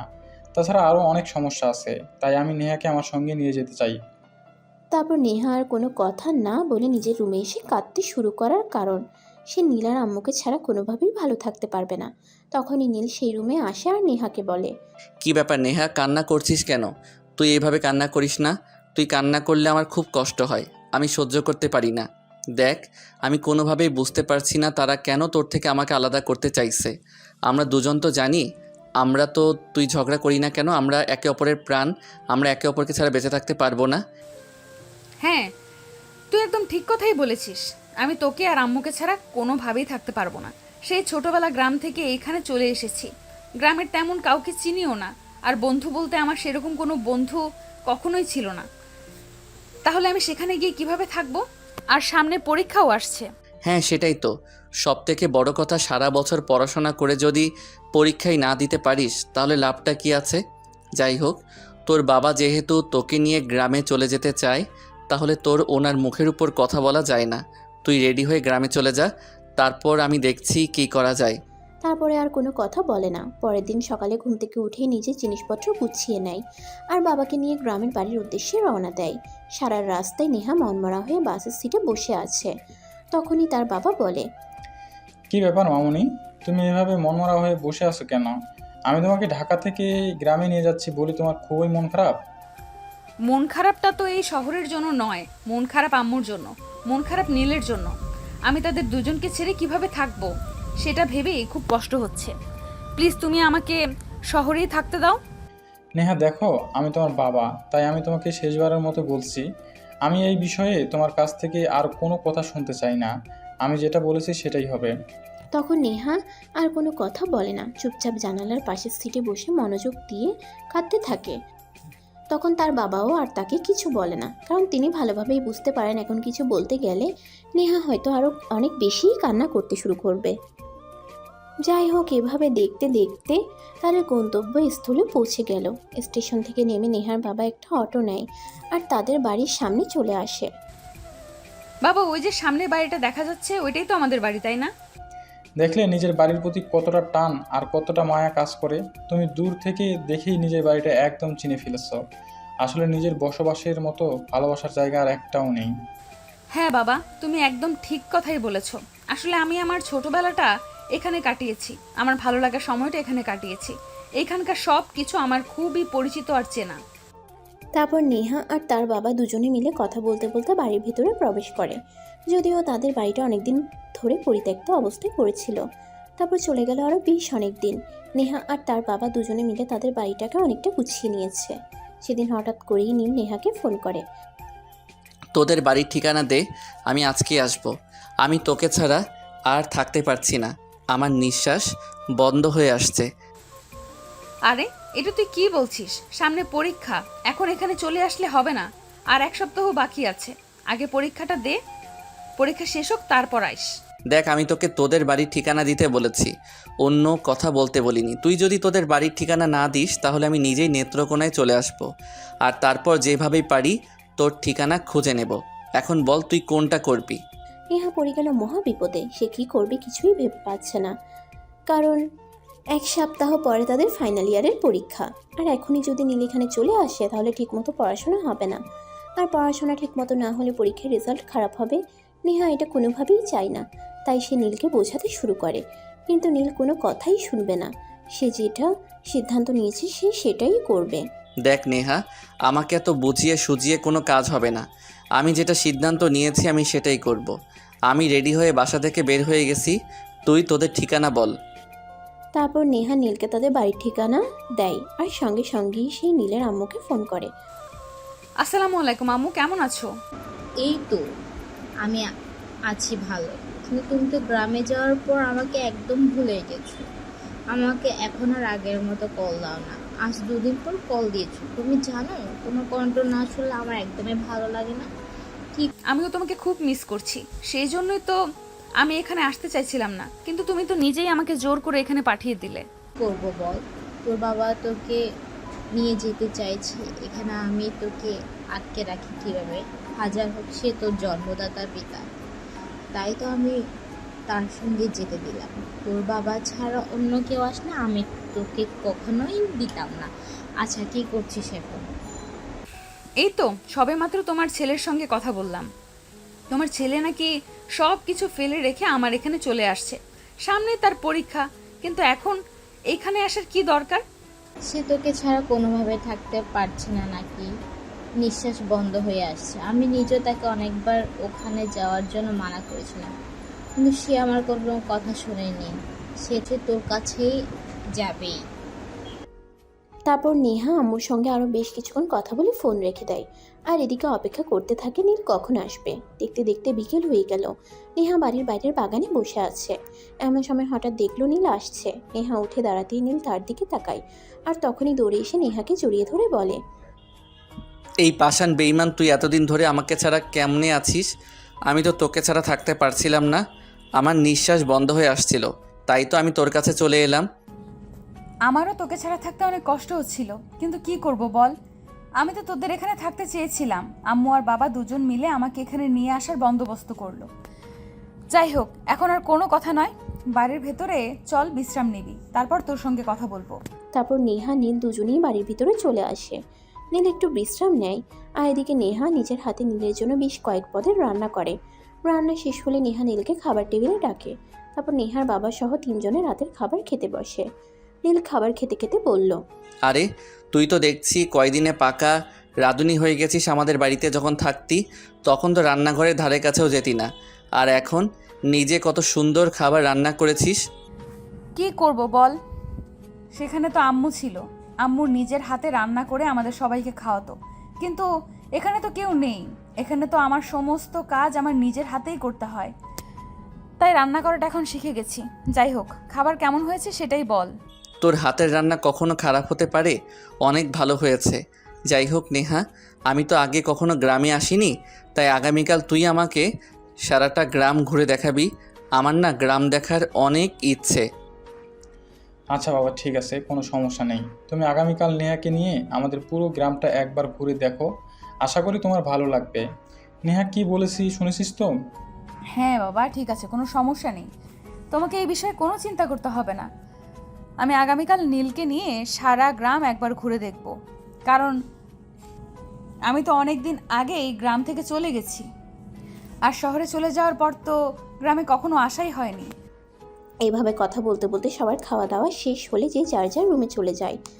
নীল তার রুমে শুয়ে আছে, কিন্তু কোনোভাবেই ঘুম আসছিল না, তাই সে নেহার রুমে দরজার সামনে দাঁড়িয়ে নক করে। এই নেহা, ঘুমিয়ে গেছিস নাকি? না ঘুমালে দরজাটা একটু খোল, তোর সঙ্গে বসে একটু গল্প করব। আরে তুই এখনো ঘুমাসনি কেন? রাত তো 12টার মতো বেজে গেছে। সারা দিন জার্নি করে এসেছিস, তবুও তো শরীর ক্লান্ত হয়নি? যেখানে তুই আছিস সেখানে শরীর ক্লান্ত হওয়ার জো আছে? এখন দরজাটা খুলে আমি তোর সঙ্গে একটু গল্প করব। তারপর নেহা বিছানা ছেড়ে নেমে দরজাটা খুলে দেয়, আর নীল রুমের ভিতরে আসে। তারপর দুজনে গল্প করতে থাকে। এভাবে রাত প্রায় 3টের মতো বেজে যায়। তখন নেহা হঠাৎ নীলকে বলে, এই হাদারাম, এবার নিজের রুমে যা আর ঘুমিয়ে পড়। রাত 3টা বেজে গেছে, আমাকে আবার সকাল সকাল ঘুম থেকে উঠতে হবে, কারণ সবার জন্য সকালের নাস্তা তৈরি করতে হবে। এখন যদি না ঘুমাই তাহলে সকালে উঠতে পারবো না। কিন্তু আমার তো তোকে ছেড়ে যেতে মন চাইছে না, কারণ এতদিন পর তোকে কাছে পেয়েছি। আমার তো মন চাইছে ওই দিনের মতো আজও তোকে জড়িয়ে ধরে ঘুমাই। মানে আমি ওই দিনের কথা বলছি যেদিন আমাদের বাসায় অনেক গেস্ট এসেছিল, আর তোর ঘুমানোর জায়গা ছিল না বলে তুই আমার রুমে ঘুমিয়েছিলি। চুপচাপ কোনো কথা না বলে এখান থেকে যা আর রুমে গিয়ে ঘুমিয়ে পড়। কালকে তো আমি তোকে নিয়ে সারা গ্রাম ঘুরবো, তখন ঘুরতে ঘুরতে গল্প করা যাবে। এখন আর কোনো কথা নয়, চুপচাপ রুমে যা। তারপর নীল নিজের রুমে চলে যায় আর ঘুমিয়ে পড়ে। এদিকে দেখতে দেখতে সকাল হয়ে যায়। সকাল হতেই নেহার বাবা তাকে ডাক দেয়। কি ব্যাপার মামুনি, তুমি তো বাড়িতে আসার পর থেকে কখনোই এত দেরি করে ঘুম থেকে উঠো না, তাহলে আজ কি হলো? এখনো ঘুম থেকে উঠছো না কেন? বাড়িতে মেহমান আছে, নাস্তা বানাতে হবে তো। বাবার গলার আওয়াজ শুনে নেহা ঘুম থেকে উঠে চোখ কসলাতে কসলাতে রুমের দরজা খুলে। তখন তার বাবা তাকে বলে, কি ব্যাপার মামুনি, কি হয়েছে? এখন তো সকাল 8টার মতো বেজে গেছে, তুমি তো কখনোই এত দেরিতে ঘুম থেকে উঠো না। আসলে বাবা, গতকাল রাত্রিরে তুমি ঘুমিয়ে পড়ার পর নীল আমার রুমে এসেছিল আমার সঙ্গে গল্প করার জন্য, আর তার সঙ্গে গল্প করতে করতে রাত 3টার মতো বেজে গেছিল, তাই সকাল কখন হয়ে গেছে বলতেই পারিনি। আচ্ছা ঠিক আছে, কোনো সমস্যা নেই, তুমি রুমে যাও, আমি কিছুক্ষণের মধ্যেই সবার জন্য নাস্তা তৈরি করছি। বলতে বলতে নেহা ওয়াশরুমে চলে যায় ফ্রেশ হওয়ার জন্য। তারপর ফ্রেশ হয়ে এসে নাস্তা বানাতে শুরু করে। সবাই একসঙ্গে নাস্তা করে। নাস্তা শেষ হলে নেহা নিজের রুমে আসে, আর তখনই হঠাৎ তার ফোনের রিংটোন বেজে ওঠে। সে মোবাইলটা হাতে নিয়ে দেখে তার বান্ধবী রিমি তাকে ফোন করেছে। কি ব্যাপার দোস্ত, করে এভাবে হঠাৎ করে উধাও হয়ে গেলি কেন? নীলের কাছে জানতে পারলাম তুই নাকি বাড়িতে চলে গেছিস। হ্যাঁ, সে তো 1 সপ্তাহের বেশি হলো আমি গ্রামের বাড়িতে চলে এসেছি। আর গতকাল তো নীল আমার এখানে এসেছে আমার সঙ্গে দেখা করতে। দোস্ত, তোকে একটা কথা বলার জন্য আমি ফোন করেছি। আমার মনে হয় নীল তোকে ভালোবেসে ফেলেছে, সে তোর প্রেমে পড়ে গিয়েছে। তাই তোর এভাবে চলে যাওয়াটা সে মেনে নিতে পারেনি, আর সেজন্যই এভাবে পাগলের মতো তোর কাছে ছুটে চলে গেছে। কিন্তু আমার মনে হয় তোর মাথায় সমস্যা আছে, কারণ আমরা আপন খালাতো ভাই বোন। আমি তোকে কখনোই আমার প্রেমিকের চোখে দেখিনি, আর কখনো দেখবও না। তাই যতটা সম্ভব তুই ভুল করেছিস। আরে বাবা, আমি ভুল করতে যাব কেন? তুই যে কয়দিন ধরে বাড়িতে গেছিস সেই কয়দিন ধরে নীল সম্পূর্ণ সময়টা আমার সঙ্গে কাটিয়েছে। তাই আমি খুব ভালোভাবেই বুঝতে পেরেছি কি হয়েছে না হয়েছে। তুই কি আমাকে এসব ফালতু কথা বলার জন্য ফোন করেছিস নাকি? তুই তো খুব ভালো করে জানিস এসব ফালতু মার্কা কথাবার্তা আমি একদম চয়েস করি না। তাই যদি তোর দরকারি কোনো কথা থাকে বলতে পারিস, নয়তো ফোনটা রাখ। আরে বাবা, তুই আমার সঙ্গে এভাবে কথা কেন বলছিস? আমার তো মনে হচ্ছে গ্রামে গিয়ে তুই আমাদের সবাইকে ভুলে গেছিস, আর তোর ডিমান্ড অনেক বেশি বেড়ে গেছে, যার কারণে তুই আমাদের কাউকে কোনো পাত্তা দিচ্ছিস না। তুই যদি এরকমটা মনে করে থাকিস তাহলে এরকমটার কারণ তোর মনে যে স্বপ্ন সেটা মনে হয় কোনো দিনই সত্যি হবে না। আর একটা কথা, আমাকে নিয়ে কখনোই এসব ফালতু চিন্তা ভাবনা করবি না। একদম সস্তার চিন্তা ভাবনা আমার একদমই পছন্দ নয়। যাই হোক, আঙ্কেল আন্টি কেমন আছে সেটাই বল। সবাই খুব ভালো আছে। আচ্ছা, তুই কি পরীক্ষা দিতে আসবি নাকি আসবি না? সেটা তো আমি এখনো বলতে পারছি না। সেই সব কিছু ডিপেন্ড করছে আমার বাবার উপর। আমার বাবা যদি আমাকে পরীক্ষা দিতে যেতে দেয় তাহলে আমি পরীক্ষা দেবো, আর নয়তো হয়তো পরীক্ষা দেওয়া হবে না। তোর প্রস্তুতি কেমন চলছে? এই তো চলছে কোনো রকম। যাই হোক দোস্ত, এখন আমি রাখছি। আর রাখার আগে একটা কথা তোকে শেষবারের মতো আবারও বলছি, নীল তোকে ভালোবাসে, আর সেটা আজ হোক বা কাল তুই প্রমাণ পেয়ে যাবি। আর তখন আমাকে বলিস আমার কথা মিথ্যে ছিল কিনা। তোর কথা যেন মিথ্যে হয়, আমি সেটাই সবসময় প্রার্থনা করি, কারণ খালাতো ভাইকে হাজবেন্ড বানানোর কোনো ইচ্ছে আমার নাই। কথাটা বলে একটা দুষ্টুমি মার্কা হাসি দিল নেহা। ফোনটা কেটে দেখতে দেখতে দুপুর হয়ে যায়। তারপর নীল, নেহা আর তার বাবা তিনজনে দুপুরের খাবার খেয়ে নীল নেহা দুজনে বের হয়ে পড়ে গ্রামটা ঘুরে দেখার উদ্দেশ্যে। দুজন মিলে বেশ অনেকক্ষণ ঘোরাঘুরি করে, আর এদিকে দেখতে দেখতে সন্ধ্যা হয়ে যায়। বাড়ি থেকে ফিরছিল, তখনই হঠাৎ নীল নেহাকে বলে ওঠে, আছে নেহা, যদি কোনোদিন আমি তোর সামনে আমার ভালোবাসার প্রস্তাব নিয়ে দাঁড়াই তাহলে কি তুই আমাকে ফিরিয়ে দিবি? তুই আমার খালাতো ভাই, তুই কেন আমাকে ভালোবাসার প্রস্তাব দিবি? আর তুই আমাকে ভালোবাসার প্রস্তাব দিলেও আমি তোকে একসেপ্ট করব না, কারণ তুই আমার খালাতো ভাই। ছোটবেলা থেকে তোদের বাড়ি থেকেছি, খেয়ে পড়ে মানুষ হয়েছি। যেখানে নুন খেয়েছি সেখানে নিমক হারামি করতে চাই না। আমি যদি তোকে ভালোবেসে বিয়ে করি তাহলে তোর পরিবারের কাছে আমাকে ছোট হতে হবে, আর এটা আমি কখনোই চাই না। দেখ নেহা, ভালোবাসা কোনো অপরাধ নয় যে কেউ চাইলে যে কাউকে ভালোবাসতেই পারে। ভালোবাসা একটা পবিত্র জিনিস। আর একটা কথা মনে রাখিস, সবাইকে ভালোবাসা যায় না। কিছু স্পেশাল মানুষ জীবনে স্পেশালভাবে আসে, যাদেরকে ভালোবেসে আগলে রাখা যায়। হয়েছে হয়েছে, তোর প্রেম গুরুর ডায়লগ বন্ধ করে। এইসব ডায়লগ আমার একদমই পছন্দ নয়। এখন সন্ধ্যা হয়ে গেছে, চুপচাপ কোনো কথা না বলে বাড়িতে চল। বাবা হয়তো আমাদের জন্য অপেক্ষা করছে। আমার মনে হয় তুই আমার কথাটাই এড়িয়ে চলার চেষ্টা করছিস। দেখ, আমি সত্যি বলছি, যদি কখনো তোর সামনে ভালোবাসার প্রস্তাব নিয়ে দাঁড়াই তাহলে তুই আমাকে ফিরিয়ে দিস না। এসব ফালতু কথা বলার সময় নেই, চুপচাপ বাড়িতে চল। সন্ধ্যা হয়ে গেছে, তারপর ঠান্ডা মাথায় চিন্তা ভাবনা করে ভেবে দেখবো তোকে কি বলা যায়। বলতে বলতে নীল নেহা দুজনেই বাড়িতে চলে আসে। এরপর চলে গেল আরও 2-3 দিন। সেদিন দুপুরবেলা তিনজনে একসঙ্গে খেতে বসেছে। এমন সময় হঠাৎ নেহার বাবা বলে উঠল, নীল, তোমাকে একটা কথা বলার ছিল। গত পরশুদিন বিকালবেলা যখন আমি বের হয়েছিলাম তখন আমার ছোটবেলার এক বন্ধুর সঙ্গে দেখা হয়েছিল। তার একটা ছেলে আছে, শহরে থাকে, যা কোম্পানিতে চাকরি করছে। সে আমার মেয়েকে দেখছি, আমার মেয়েকে তার পছন্দ হয়েছে, তাই সে চাইছিল আমার মেয়েকে তার বাড়ির বউ বানিয়ে নিতে। সে আপনার মেয়ে, আপনার যা ইচ্ছা হয় তাই করতে পারেন, কিন্তু আমার মনে হয়নি আগে এখনই বিয়ে দেওয়াটা ঠিক হবে। না, কারণ সামনে তার উজ্জ্বল ভবিষ্যৎ অপেক্ষা করছে। সে এখন পড়াশোনা করছে, আগে তার পড়াশোনাটা তাকে শেষ করতে দিন। হ্যাঁ, সে আমার বন্ধু, আমাকে বলেছে সে আমার মেয়েকে বিয়ের পর পড়াশোনা করাতে দিবে। আমি আমার বন্ধুকে সেই ছোটোবেলা থেকেই খুব ভালো করে চিনি, তাই আমার মনে হয় আমার বন্ধু আমার সঙ্গে কোনো নাফরমানি করবে না। কেউ আপনাকে একটা কথা বললো আর আপনি সঙ্গে সঙ্গে সেই কথাটা বিশ্বাস করে নিলেন। আপনি এরকম কেন বলেন তো? বিয়ের আগে সবাই বলে মেয়েদেরকে তারা প্রায়োরিটি দিবে, কিন্তু বিয়ের পর আর সেরকম কোনো কথাই কেউ রাখে না। তাই আমি বলবো এই লোকটাকে বিশ্বাস করা আপনার উচিত হবে না। কিন্তু দেখোনি আমি, মানুষ আজ না হোক কাল তাকে বিয়ে তো দিতেই হবে। তাকে তো আর সারা জীবন আমি আমার কাছে রাখতে পারবো না, আর বিয়ে দিতে হলে কাউকে না কাউকে তো বিশ্বাস করতেই হবে। সেখানে যদি আমি আমার বন্ধুর ছেলেকে বিশ্বাস করি তাহলে ক্ষতি কী? তাছাড়া আমার বন্ধু যেখানে রয়েছে সেখানে আমার মেয়ে ইনশাল্লাহ ভালো থাকবে। আমি আপনাকে বললাম তো নেহাকে এখনই বিয়ে দেওয়া যাবে না, তারপর আপনি কেন আমার কথা শুনছেন না? বারবার আপনার কথাই বলে যাচ্ছে। বলতে বলতে নীল অনেকটাই উত্তেজিত হয়ে পড়ে। এটা দেখে নেহা বলতে থাকে শান্ত হওয়ার জন্য, কিন্তু নীল কোনোভাবেই শান্ত হচ্ছিল না। সে যেন ক্রমশই রেগে আগুন হচ্ছিল। তাই নেহা নীলকে বলে, নীল, এসব কি হচ্ছে? আমি তোদের বাড়িতে এতদিন থেকেছি, দেখেছিস কখনো আমি তোর বাবা মায়ের সঙ্গে এরকম আচরণ করেছি? আর তুই এই কয়দিন হলো আমার বাড়িতে এসেছিস আর এসেই আমার বাবার সঙ্গে এরকম অসভ্যের মতো আচরণ করছিস কেন? I am so sorry Neha, কিন্তু একটা কথা আমাকে বলতেই হচ্ছে। আমি ওনাকে কতবার বলছি তোকে এখন বিয়ে দেওয়া যাবে না, কিন্তু উনি আমার কোনো কথা শুনছেন না কেন? উনি আমার বাবা আর আমি ওনার মেয়ে। আমার সম্পূর্ণ বিষয়ে সিদ্ধান্ত নেওয়ার অধিকার ওনার রয়েছে, তাই আমার বিয়ের বিষয়ে সিদ্ধান্ত নেওয়ার অধিকার ওনার রয়েছে। তাই আমি বলবো তুই যেটা করছিস একদম ভুল কাজ করছিস। আমার বাবার কাছে তুই এক্ষুনি মাফ চাইবি। ঠিক আছে, মাফ আমি চেয়ে নিব। ঠিক আছে, মাফ আমি চেয়ে নেব, কোনো সমস্যা নেই, কিন্তু একটা কথা সেটা হলো আমি তোকে কোনোভাবেই অন্য কাউকে বিয়ে করতে দেব না। কেন আমি অন্য কাউকে বিয়ে করলে তোর সমস্যাটা কোথায়? আমি তো সেটাই বুঝতে পারছি না। আর তুই কেনই বা এভাবে রিকোয়েস্ট করছিস? হ্যাঁ, নীল নেহা একদম ঠিক কথাই বলেছে।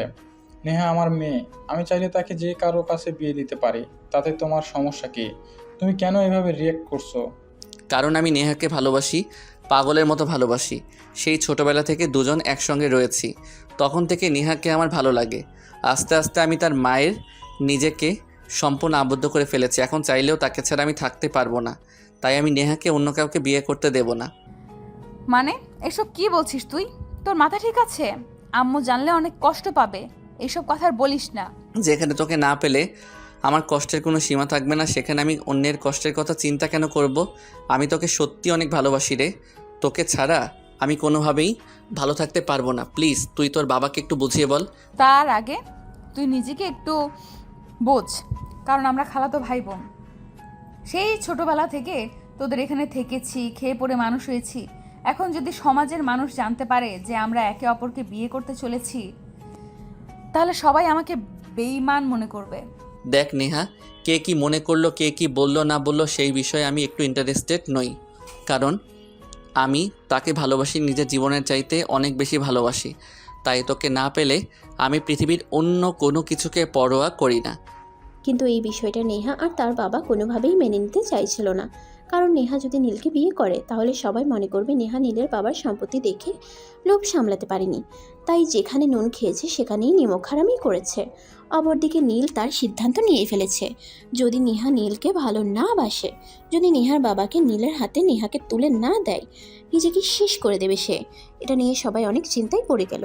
প্রায় অনেকক্ষণ পর নেহার বাবা বলে, আচ্ছা নীল, ঠিক আছে, বিয়ে শাদী তো আর হুট করে বললেই হয় না, বিয়ে শাদী একটা চিন্তার বিষয়। তাই আমি আগে তোমার বাবা মায়ের সঙ্গে কথা বলতে চাই। আগে তোমার বাবা মায়ের সঙ্গে কথা বলে তারপর সিদ্ধান্ত নেব। না, বাবা মায়ের সঙ্গে কথা বলার কোনো প্রয়োজন নেই। আমি নেহাকে বিয়ে করে এখান থেকে নিয়ে যাব, তারপর বাসায় গিয়ে বাবা মাকে সারপ্রাইজ দেব। তারপর যদি আম্মু আর আঙ্কেল আমাদের দুজনকে মেনে না নেয়, তখন তুই কি করবি ভেবে দেখেছিস? আমি এত চিন্তা করতে পারি না, সেটা তুই খুব ভালো করেই জানিস। তাই এত কথা বলিস না। যদি মেনে নেওয়ার হয় নেবে, আর নয়তো আমি তোকে নিয়ে অন্য কোথাও চলে যাব, যেখানে আমরা দুজন অনেক ভালো থাকবো। যে পরিবার আমার কথা, আমার ভালোবাসার কথা চিন্তা করবে না, আমি কেন গায়ে পড়ে সেই পরিবারের কথা চিন্তা করতে যাব? আমি এতটা মহান নই, সেটা তুই খুব ভালো করেই জানিস। আচ্ছা ঠিক আছে, দেখো, পার্সোনালি তোমার কাছে আমার মেয়ে বিয়ে দিতে আমার কোনো সমস্যা নাই, কিন্তু যদি তোমার পরিবার মেনে না নেয় তাহলেও কিন্তু আমার কিছু করার থাকবে না। আমি কিন্তু তোমার বাবা মায়ের কাছে এমনিতেই লজ্জিত। তারপর নীলের কথা অনুযায়ী বাড়িতে বিয়ের কাজটা সম্পন্ন হয়। বিয়ের পরের দিন সকালবেলা নীল নেহাকে নিয়ে ঢাকার উদ্দেশ্যে রওনা দেয়। নীল আর নেহা দুজনে বসে পাশাপাশি সিটে বসে আছে। এমন সময় হঠাৎ নেহা নীলকে বলে, দেখ নীল, আমার কিন্তু খুব ভয় করছে। যদি আম্মু আর আঙ্কেল আমাদের দুজনকে মেনে না নেয়, তাহলে আমরা কোথায় যাব, কি করব, তার তো কোনো ঠিক ঠিকানা নেই। আচ্ছা নিয়া, তুই কি আমাকে একটু ভরসা করিস না? তুই আমার উপর ভরসা রাখ, আমি সবটা সামলে নেব। আর আমার বাবা মায়ের উপর আমার যথেষ্ট ভরসা আছে। তারা আমার ভালোবাসাকে কখনোই অপমান করবে না, অবমাননাও করবে না। তোকে আমি যথেষ্ট বিশ্বাস করি আর ভরসা করি, কিন্তু তারপরেও কেন জানি না আমার মনে একটু ভয় ভয় লাগছে। আচ্ছা যাই হোক, যা আছে কপালে। তারপর নীল নেহা দুজনে চুপ হয়ে বসে থাকে। এভাবে দেখতে দেখতে তারা ঢাকায় পৌঁছে গেল। স্টপ থেকে নেমে নীল একটা সিএনজি ভাড়া করলো আর সিএনজিতে করে বাসায় চলে আসে। দরজার সামনে দাঁড়িয়ে কলিং বেল চাপ দেয়, কিন্তু কেউ দরজা খুলছে না। প্রায় 5 মিনিট পর নীলের মা এসে দরজা খুলে আর দুজনকে একসঙ্গে দেখেই বলে, আমার কলিজা দুটো একসঙ্গে। কিন্তু নেহা, তুই এভাবে বসে যে আছিস কেন? মানে? আম্মু, আমি সব কিছু তোমাকে পরে বুঝিয়ে বলছি, কিন্তু আগে তুমি নেহাকে বরণ করে গড়ে তোলো। তুই কি বলছিস? আমি তো কিছুই বুঝতে পারছি না। নেহা তো বউ সেজে আছে, কিন্তু তার জামাই কই? দেখ, এত কিছু তোমাকে চিন্তা করতে হবে না, তোমাকে আমি যেটা বলেছি তুমি সেটাই করো। নেহাকে বরণ করে ঘরে তোলো। আমি কিন্তু কিছুই বুঝতে পারছি না। কি হয়েছে সেটা আগে আমাকে বল, তারপর আমি যা করার করছি। অতঃপর নীল তার মাকে সমস্ত ঘটনা খুলে বলে। আর সবকিছু শুনে তার মা তাকে বলে, তোর বউকে বরণ করে করে তুলবো না। তুই বিয়ে করেছিস, সেটা আমাকে জানাসনি কেন? তুই আমার একমাত্র ছেলে, তোর বিয়ে এভাবে হবে এটা আমি কোনো দিন কল্পনা করিনি। তোকে নিয়ে আমার অনেক আশা আকাঙ্ক্ষা। আমি কত আশা নিয়েছিলাম, তোকে ধুমধামে সঙ্গে বিয়ে দেব। তো কি হয়েছে? এখন না হয় ধুমধুম করে অনুষ্ঠান করে নেবে, তাহলেই তো হয়ে যাবে। দেখো, তোমাদের মা ছেলের ঝগড়া তোমরা দুজনেই করো। আমার দাঁড়িয়ে থাকতে থাকতে পা ব্যথা হয়ে যাচ্ছে। আমাকে বরণ করে ঘরে নেবে নাকি আমি নিজে নিজেই চলে যাব? আরে, এই মেয়ে বলে কি? তুই হলে আমার একমাত্র আদরের, একমাত্র কলিজার টুকরার বউ। তোকে আমি বরণ করবো না তো কাকে করব? 2 মিনিট দ্বারা আমি শুধু বরণ ডালটা সাজিয়ে নিয়ে আসছি। হ্যালো। বলতে বলতে নীলের আম্মু বাড়ির ভিতরে চলে যায় আর কিছুক্ষণের মধ্যে বরণ ডালা এলে নেহাকে বরণ করে ঘরে তুলে। এরপর সেদিন রাত্রেই নীলের আম্মু নীলের আব্বুকে ফোন করে। আসসালামু আলাইকুম, কেমন আছো? ওয়ালাইকুম আসসালাম। এই তো আল্লাহর রহমতে ভালোই আছি। তোমাদের কি খবর? আর আমার ছেলে কেমন আছে? ইদানিং কাজের চাপে আছি, তাই তোমাদের খবর নিতে পারছি না। অবস্থা খুব একটা ভালো নয়। তোমার ছেলে বাইক অ্যাক্সিডেন্ট করেছে। তুমি যত দ্রুত সম্ভব বাসায় আসো। এসব কি বলছো তুমি? আমি তো তোমার কথা বিশ্বাসই করতে পারছি না। আর এই কারণেই তো আমি তোমাকে নিষেধ করেছিলাম ছেলেকে বাইক কিনে দেওয়ার কোনো প্রয়োজন নেই, কিন্তু তুমি তো আমার কোনো কথাই শুনলে না। ছেলে তোমার একমাত্র কলিজার টুকরো, সে যা চাইবে তাকে তোমার তাই দিতে হবে। এখন কি ঝগড়া করার সময়? তুমি আমার সঙ্গে ঝগড়া করবে নাকি বাসায় আসবে? কোনটা করবে তুমি নিজেই বলো। অফিসের কাজে। ঠিক আছে, তুমি ফোনটা রাখো, আমি একটু অফিসের কাজটা সামলে আজ বলতে বলতে নীলের আব্বু ফোনটা কেটে দেয় আর তারপর রাতেই বাংলাদেশে ফিরে আসে। সকালবেলা এসে বাসায় পৌঁছে। বলতে বলতে নীলের আব্বু ফোনটা কেটে দেয় আর তারপরের রাতেই বাংলাদেশে ফিরে আসে। সকালবেলা এসে বাসায় পৌঁছে। দরজার সামনে দাঁড়িয়ে কলিং বেল চাপ দিতেই নেহা এসে দরজা খুলে দেয় আর নিজের শ্বশুর মশাইকে দেখে পা ছুঁয়ে সালাম করে। এটা দেখে নীলের আব্বু বলে, রাতেই দেশে ফিরছি। কি ব্যাপার নেহা, কি হয়েছে? তুমি হঠাৎ আমাকে সালাম করলে কেন? আর তুমি এভাবে তখনই নীল আর তার আম্মু সামনে আসে আর বলে, সারপ্রাইজ নেহা, তোমার ছেলের বউ তোমার ছেলের নেহাকে পছন্দ করে বিয়ে করে এনেছে। আর এই কথাটা যদি তোমাকে ফোনে বলতাম তাহলে হয়তো তুমি একটু বেরাজ হতে, তাই সরাসরি সারপ্রাইজ দিলাম। কেমন হলো বলো? শাড়ি পরে আছো কেন? আরে, এটা তো খুবই খুশির খবর। আমি তো নিজেও মনে মনে ভেবেছিলাম নেহাকে আমি আমার ছেলের বউ করে আমাদের বাড়িতে রেখে দেব। এখন যেহেতু আমার ছেলে নিজেই নেহাকে পছন্দ করে আমাদের বাড়িতে নিয়ে এসেছে, তখন তো তবে তোমরা আমাকে না জানিয়ে বিয়েটা করেছো, তাই আমার একটা দাবি আছে। তাও আবার তোমার? আমি তো ভাবতে পারছি না তুমি কি চাইবে। যাই হোক, দেরি না করে ঝটপট বলে ফেলো। এই কথা আমি আগামী প্রথম কথা, আমি আগামী সপ্তাহে তোমাদের দুজনের বিয়ের রিসেপশন করব মহা ধুমধামের সঙ্গে। আর দ্বিতীয় কথা, আমি তোমাদের দুজনকে সিঙ্গাপুর হানিমুনে পাঠাতে চাই। মধ্যেই দাদা ভাই ডাক শুনতে চাই। কথাটা বলতে এভাবে বলতে হয় নাকি? যাই হোক, এখন রুমে যাও, ফ্রেশ হয়ে বিশ্রাম নাও, তারপর না হয় নতুন বউয়ের হাতে রান্না খেও। কি, এটা কিন্তু আমার অনেক ইচ্ছে। একদমই না। আমার বাড়িতে রাজরানীর মতো থাকবে, আগে যেমন ছিল হ্যাঁ আব্বু, একদমই তাই। কিন্তু আমি তো আম্মু আর নেহা দুজনের মধ্যে কাউকে এই কথাটা শোনাতে পারছি না। আমরা এখন যেহেতু তুমি এসে গেছো, তাই আমার দলটা একটু ভারী হয়েছে। আর তুমি তো বাড়ির কর্তা, তোমার সিদ্ধান্ত এই বাড়িতে বহাল থাকবে। হ্যাঁ, বললেই হলো। আমি বাড়ির বউ, আর আমার কোনো দায়িত্ব থাকবে না, এমনটা হলে আমি এই বাড়িতেই থাকবো না। এখন তো আর আপনাকে আঙ্কেল বলা যাবে না, বাবা বলতে হবে। যাই হোক বাবা, আপনি নিজের রুমে যান আর ফ্রেশ হয়ে আসুন। আমি নিজের হাতে আপনার জন্য নাস্তা বানাবো। সে কেন সংসারের দায়িত্ব নিতে যাবে? ঠিক আছে বৌমা, আমি আজ স্পেশালি তোমার হাতের নাস্তা খাবো, কিন্তু শুধুমাত্র আজকের জন্যই। বলতে বলতেই নেহার শ্বশুর মশাই নিজের রুমে চলে যায়। আর বেশ কিছুক্ষণ পর নাস্তা করতে নিচে আসে। সবাই একসঙ্গে নাস্তার টেবিলে বসে নাস্তা করছে। এমন সময় নীলের বাবা হঠাৎ বলে ওঠে, নিয়ে খেতে পারতে না? আর এখন এত আরে বৌমা, তুমি তো আমাদের বাড়িতে যখন থাকতে তখন তো নিজে এক গ্লাস পানি নিয়ে শোনো, তোমাকে আরও একটা গুড নিউজ দেওয়া হয়নি। সেটা হলো নেহার বাবা ফিরে এসেছে। সে নেহাকে নিয়ে কয়েকদিনের জন্য নিজের বাড়ি গিয়েছিল, আর সেখানে গিয়ে সব কিছু শিখিয়েছে। আমার ছোট বোনের জামাইকে। এটা আবার কোনটা? ও তাই নাকি? তাহলে আমার বিআই মশাই ওরফে আমার ছোট বোনের জামাইকে খবর দাও, আমি এসেছি এখানে। তখন নীলার মা আর কোনো দেরি না করে নেহার বাবাকে ফোন দেয় আর ঢাকায় আসতে বলে। ফোন পেয়ে আর দেরি না করে সোজা চলে আসে ঢাকায়। তারপর সবাই একসঙ্গে অনেক আনন্দের সময় কাটাতে থাকে। আর এদিকে দেখতে দেখতে এক সপ্তাহ সময় চলে যায়। নীলা আর নেহার রিসেপশনের দিন চলে আসে। আজ মহা ধুমধামের সঙ্গে তাদের বাড়িতে বিয়ের অনুষ্ঠান হয়েছে। আর অপরদিকে নীলের বাবা তাদের দুজনের জন্য স্পেশাল বাসর ঘরের অ্যারেঞ্জমেন্টও করেছে।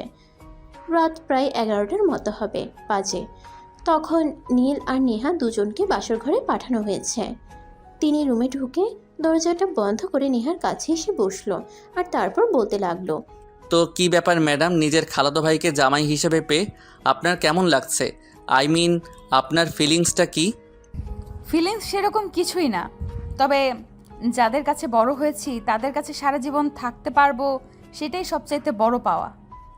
যাই হোক, এখন ওইসব কিছু বাদ দাও, আমার পাওনাটা দেওয়ার জন্য নিজেকে প্রস্তুত করো। মানে তুমি কি বলতে চাইছো? আমি কিছুই বুঝতে পারছি না। তুমি আবার আমার কাছে কি পাও?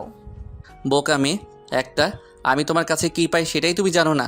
তুমি আমার বিয়ে করা বউ, এখনও পর্যন্ত তোমার সাথে আমার বাসর হলো না। আর আমার বাবা কত সুন্দর করে তোমার আর আমার জন্য বাসর ঘরের অ্যারেঞ্জমেন্ট করেছেন, আমরা কি বাসরাতটা করব না? এই কথা শুনে নেহার মুখটা লজ্জায় একদম পাকা টমেটোর মতো লাল হয়ে গেছে। তাই সে মাথা নিচু করে বসে আছে। তখনই নীল তার পাশে এসে বসে আর হাতে হাত রেখে বলে, ম্যাডাম, এত লজ্জা পেলে চলবে? আমার পাওনাটা তো আমাকে দিতেই হবে। বলতে বলতে নীল নেহার ঘোমটাটা সরিয়ে দেয় আর নেহাকে কাছে টেনে আদর করতে শুরু করে। যাই হোক ভিউয়ার্স, এই পর্যন্তই থাকেন। তাদের বাসর রাতে তারাই করুক, আর তার বউকে সে নিজেই আদর করুক। অত সব কিছু আপনাদের দেখতেও হবে না, জানতেও হবে না। ভালো থাকবেন সবাই। দেখা হচ্ছে নতুন কোনো গল্পে। সেই পর্যন্ত সবাই অপেক্ষায় থাকুন। আল্লাহ হাফেজ।